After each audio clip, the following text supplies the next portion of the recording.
So are you a fan of sweet, extremely fruity fragrances? Because if you are, you absolutely have to check out Amber Oud Gold.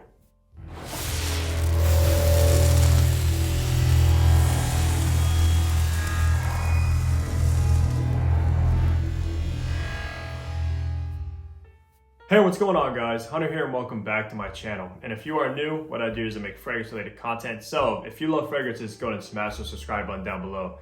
But that's right guys, we're gonna be reviewing Haramain's Amber Oud Gold. Now, this is actually my first introduction to the house of Haramain, which I believe is obviously a Middle Eastern fragrance house. And they honestly kind of remind me of the house of Armagh, which is also a UAE company as well. But what they pretty much do is they are inspired by or clone other fragrances. So that's why it kind of reminds me of the house of Armagh. But yeah, with Amber Oud Gold, now don't let this name kind of persuade you to think this is an oud fragrance, because this has no oud in it whatsoever. It's not listed, you don't smell any oud. So I'm not sure why they would actually put it under this line, because Amber Oud actually has a ton of fragrances from the line. They have Amber Oud Rouge, which is a clone of Baccarat Rouge 540. They have Amber Oud Tobacco, which is a clone of Tobacco Vanille by Tom Ford. And the gold edition is actually a clone of Xerjoff's Herb of Para, which I've never got my nose on. Well, actually, I might take that back. I think I might have got my nose on it at Saks, because Saks just recently added Xerjoff. So I went there and smelled a couple different ones. So I think I have maybe smelled it before.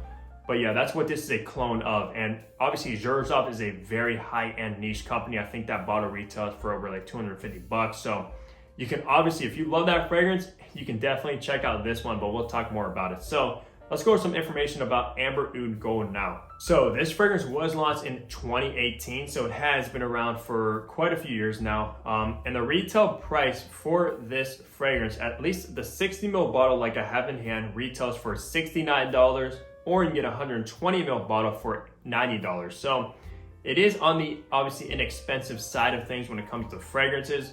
But to be honest with you guys, that's just the retail price. You can definitely pick these up at your local discount stores, discount websites for much, much cheaper. So definitely check those out if you're in the market for Amber Oud Gold. So the perfumer behind Amber Oud Gold, I have no idea who it is. I did look into it, could not find anything, but that's usually what happens with these clone houses. They don't usually list perfumers or anything like that, because if they had a master perfumer behind this, that would kind of ruin his or her name for cloning another fragrance. So yeah, no perfumer is known behind this fragrance. So with all that information out of the way, let's go ahead and look at the packaging and presentation you will get with Amber Oud Gold.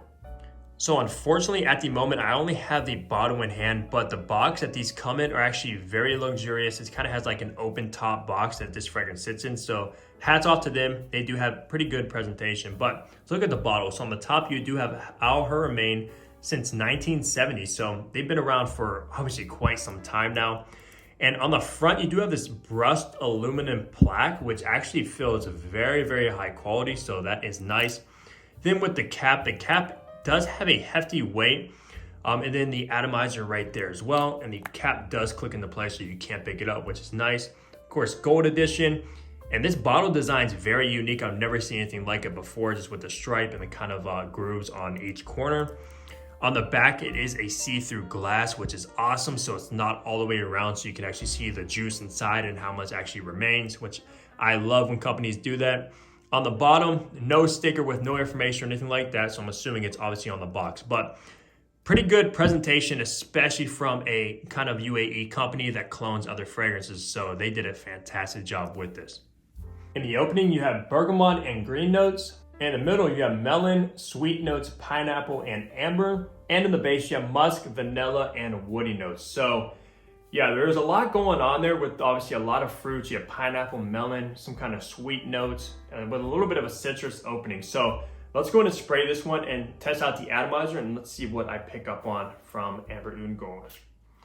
Wow, so that atomizer actually shoots like a bullet, guys. That stuff just bursts out, man. That might actually hurt your skin when you're applying it a little bit close. So pretty decent atomizer. It's not pressurized, but it does shoot out a lot of juice and very quick. So let's go ahead and smell this. And whoa, I smell this in the air already, because I'll let you guys know, spoiler alert, this stuff is beast mode. All right, so on the top of Amber Oud Gold, I do of course get a little bit of citrusness from the bergamot and a little bit of green touches as well. But to be honest with you guys, the citrus opening is extremely short-lived. It only lasts probably around 20 minutes or so until you start drying down into the fruity sweetness that this fragrance is known for. So yeah, after that top, that only lasts, like I said, 20 minutes or so, you pretty much get a ton of melon and pineapple and some kind of like candy, sweet, kind of nuances to this fragrance as well. So extremely, extremely sweet. Probably one of the most sweet fragrances and fruity fragrances in my entire collection, man.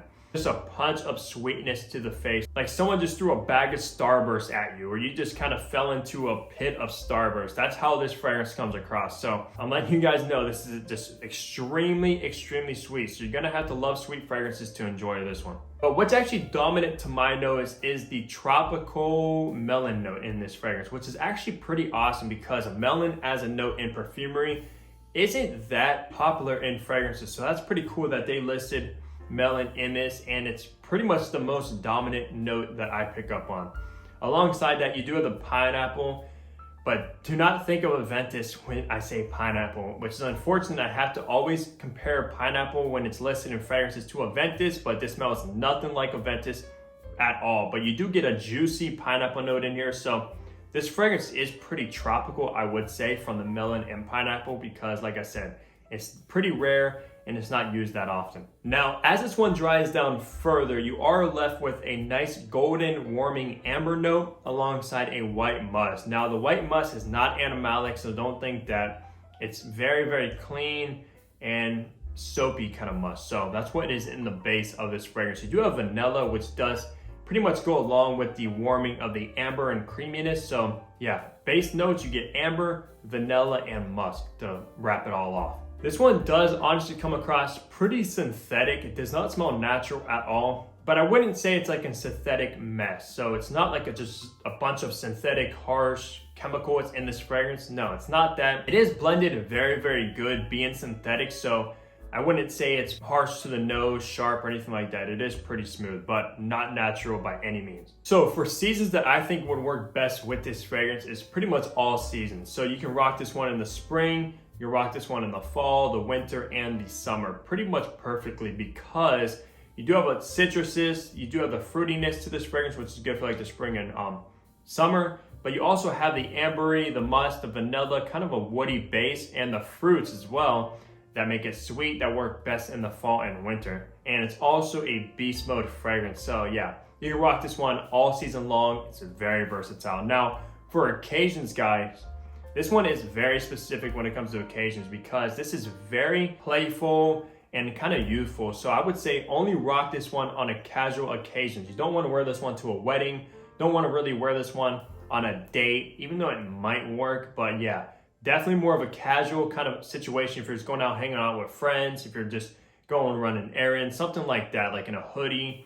But if you're dressing up, you do not want to wear this one. It just does not fit the outfit at all. And that leads us into the age group that I think works best with this one as well. This one is extremely, like I said, playful and juvenile. So this is definitely more targeted to the younger crowd, definitely like teens all the way up to maybe mid-20s. But anything after mid-20s, this one just does not suit the best for. But at the end of the day, you can wear any fragrance at any age, doesn't matter, any occasions, but just what I picture in my head, definitely more on the youthful, juvenile side. Now, I believe this fragrance is targeted towards men, if I'm not mistaken. I think it is though, but there's nothing that screams masculine about this one at all. So if you're a woman watching this video and you're interested in this fragrance, definitely check it out, because like I said, it's very fruity and very sweet, which tends to lean feminine. So I'm not sure why this one is actually targeted towards men. I don't know if it's because of that base, the woody, vanilla, and muskiness, and the amber.